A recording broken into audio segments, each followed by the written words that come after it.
అందరికీ నమస్కారం. Welcome to ప్రకృతి ఫ్యామిలీ. పొట్టి ఆడేమో వేస్తురు నాయనమ్మ కూడా కొత్తిమీర కడుతున్నాడా? కొత్తిమీర కడుతున్నారు. రోజు ఎంత కడతారో కొత్తిమీర? ఇద్దరు కలిసి 2000 కట్ట కడతారు. మనిషికి 1000 కడతారా? నాయనమ్మ ఇంకో అమ్మ ఎవరు? పెద్దమ్మ అవుతుంది. పెద్దమ్మ కడుతున్నారు. రోజుకి ఎంత ఇస్తారు అలా కూలి? 400 ఇస్తారు ఇప్పుడైతే. మరి ఎట్లా కడతారు పొట్టి అది? అప్పుడైతే సిమెంట్ సంచులతోటి కట్టేటోడు మెల్లలు చేసి, ఇప్పుడేమో డబ్బాలతో కడుతున్నారు మొత్తం. మరి ఏడమ్ముతారు ఈ కొత్తిమీర ఇంతగానం కట్టి? నైట్ 1 గంటలకు లేచి ఆటోలు వేసుకొని పట్టణంలో పోయి అమ్ముతారు. పట్నంలో ఏడమ్ముతారు? కొత్తపేట దగ్గర. కొత్తపేట మార్కెట్లో అమ్మి మళ్ళీ ఎప్పుడు వస్తారు మళ్ళీ ఇంటికి?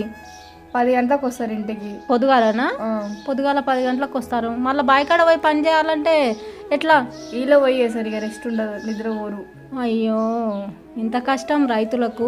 దేశానికి అన్నం పెట్టాలంటే వాళ్ళు నిద్రాహారాలు మాని మరీ పని చేయాలి. రైతుల కష్టం మీకు తెలిస్తే కామెంట్ చేయండి. ఛానల్ని